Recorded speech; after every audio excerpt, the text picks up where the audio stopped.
So let me start by saying that success is a fickle mistress. One week you're the cricket world champions, the next week you're getting your bottom spanked by the Australians. I actually think Steve Smith must have watched my can-do mindset talk yesterday.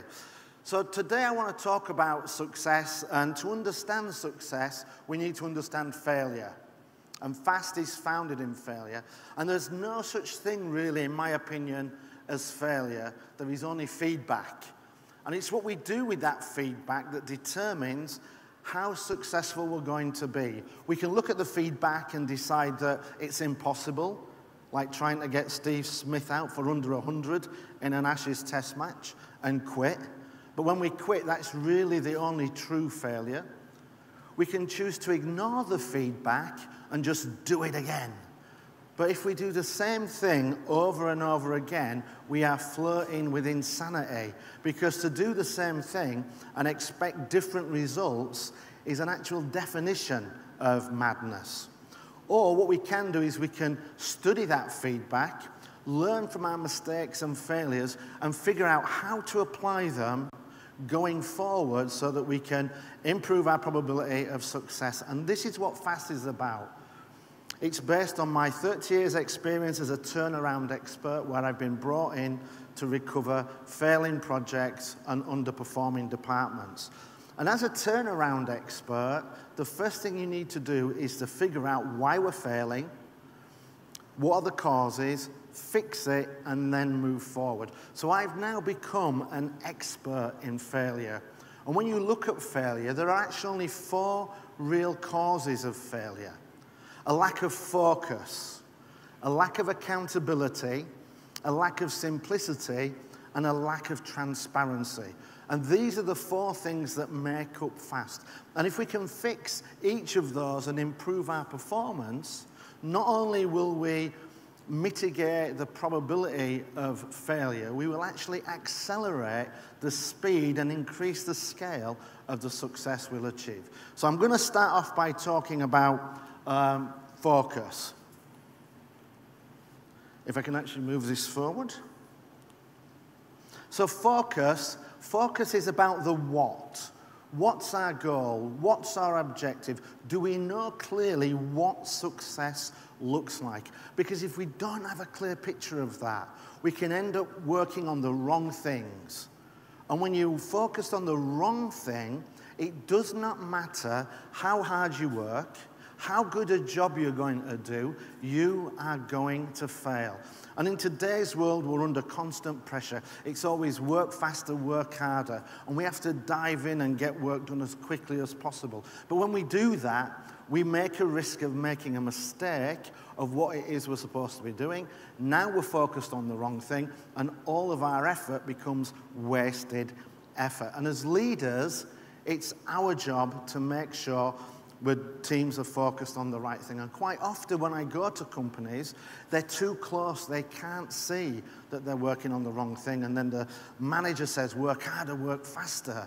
But when you do that, all you're going to do is create a frustrated, demotivated team, because all of their effort is going to be wasted effort and not make progress. So as leaders, as Peter Drucker says, management is about making sure we do the right thing. About doing the thing right. Leadership is about making sure we do the right things. So as leaders, we have to take that step back and make sure our teams are focused on the right things. And if we don't do that, then it can cause catastrophic problems, even though we do a great job. Does anybody know this example? 150 million failure with the French railways. They ran a $15 billion program to upgrade the trains. The first 341 trains were delivered ahead of schedule, under budget, and they were fantastic. Just one tiny problem. Anybody know what that was? The trains were too wide. The trains will not pass through 1,800 of the 2,300 stations in France. Even though they finished under budget, ahead of schedule, and these trains were brilliant. They were not fit for purpose. So that was wasted effort. And 150 million cost to fix it out of the 15 billion project, it's probably going to be covered by the contingency bonus. Sorry, the contingency budget. But imagine the humiliation to the company, the country, because I'll tell you, when we heard about it in England, everybody laughed. And they even laughed about it themselves. There was a cartoon in the paper that said, will the passengers on platform 1 please breathe in? Your train is trying to pass. So we need to make sure that we get our focus right. And here are 3 tips to do that. We've got to have clearly defined goals and objectives. We need to know what success looks like. If we don't know what success looks like, how will we create a plan to deliver it? We need to keep our goals to a minimum, no more than 3.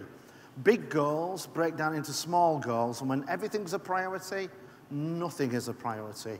And then we need to make sure that we communicate our goals clearly and simply to our team so that not only do we have everybody pulling in the same direction, but if we have the right focus, it will be the right direction, and this will help to increase our effectiveness.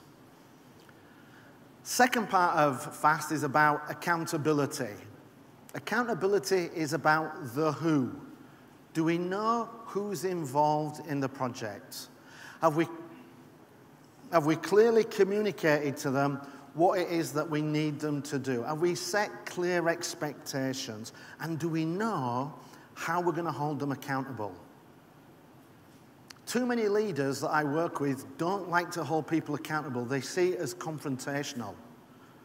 They would rather just hope that the team do that. But if we don't hold teams accountable, if we don't follow up, what we're actually saying is, this is not that important to me. And if it's not important to us to hold people accountable, why would it be important to our team? So we need to make sure that we hold people accountable. But we've got to do this from a position of support. We have to ask, people, how's it going? How can I help you? And if it's going well, we give them reward and recognition. And if it's not going well, we have to give them support. We cannot make people accountable. People have to accept accountability. We cannot force them. We can make them responsible, but we cannot make them accountable, because to become accountable means to take ownership. You can't give ownership, people have to take it. And there's a simple question you can ask to your teams that will get them to take accountability. And that question is, do you have everything you need to be successful? And when they say yes, subconsciously, they've accepted accountability. I have everything I need. Now there are no more excuses. And a lot of leaders say to me, but what happens if they say no? Well, it's your job to fix it. Why would you give a job to somebody where they don't have everything they need to be successful? That's our job as leaders. And we need to be careful when we're looking to make people accountable that we don't fall into the blame game, because blame kills accountability stone dead. Blame also gives away ownership of fixing things. We're making somebody else accountable for the problem and also the solution.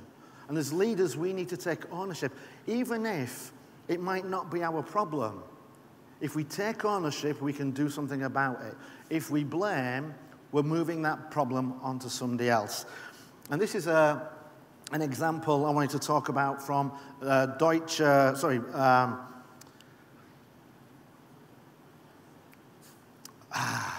Lufthansa. Couldn't remember the name for a second. Lufthansa, the German airline, they had a problem with their on-time arrival. And the CEO took a very, very interesting and unique perspective. Who do you think the CEO blamed for the late arrival of their aeroplanes? Anybody know? Who do you think he would look to blame? Sorry? The guy who updates it. That's a great answer. But when you look at failure, it's usually not a great answer that's the reason. It's a stupid answer. He actually blamed the passengers. They wrote a letter to all their passengers and said, please turn up on time, you're delaying our aircraft. Hands up all those who think that that fixed that problem. Yeah, absolutely, it's not going to work. You've given ownership of your problem to somebody else, and we need to make sure that we take ownership and we increase and build accountability. So here are 3 tips for building accountability. We need to have clear roles and... Whoops.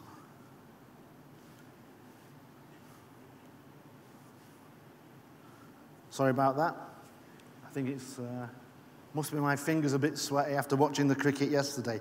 So we need to have clear roles and responsibility. We need to set clear expectations. In the Cricket World Cup, we were very clear to Leach. Don't get out. It's not your job to score the runs. Leave that to Ben Stokes. Just stand here and do whatever you can to give him the time to do that. And we need to make sure we give our teams clear roles and responsibility and set clear expectation. We need to also hold people accountable for outcomes. Because if we hold them accountable for following process, when things go wrong, who's to blame? It's the process. Our teams, by making them follow process, we're actually taking away ownership from them. When we make them accountable for outcomes, we give them the opportunity to take ownership. And then the last thing we need to do is we need to be accountable ourselves. Leadership defines culture. And if we want to be a culture of accountability, then we need to be accountable ourselves.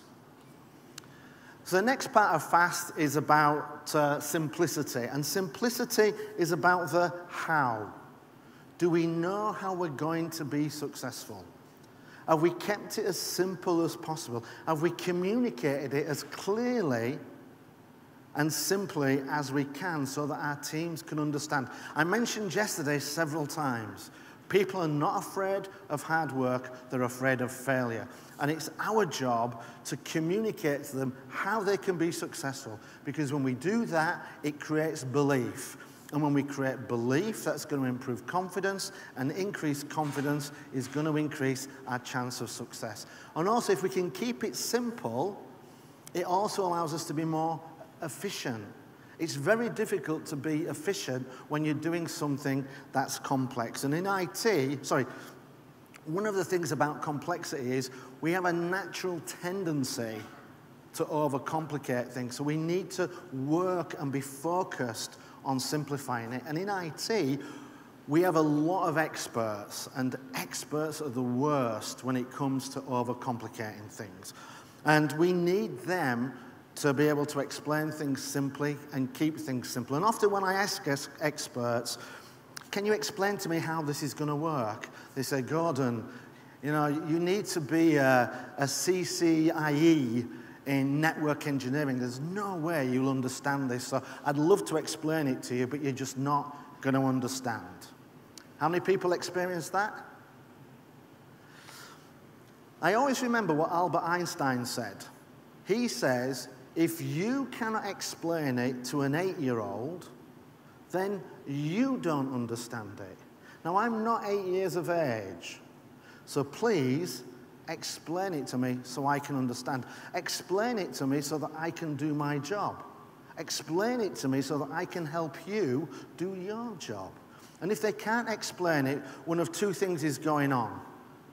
They don't understand, or they're not going to be able to communicate the solution and the approach to their team, which means we're going to reduce the level of success we can achieve by that overcomplicated explanation.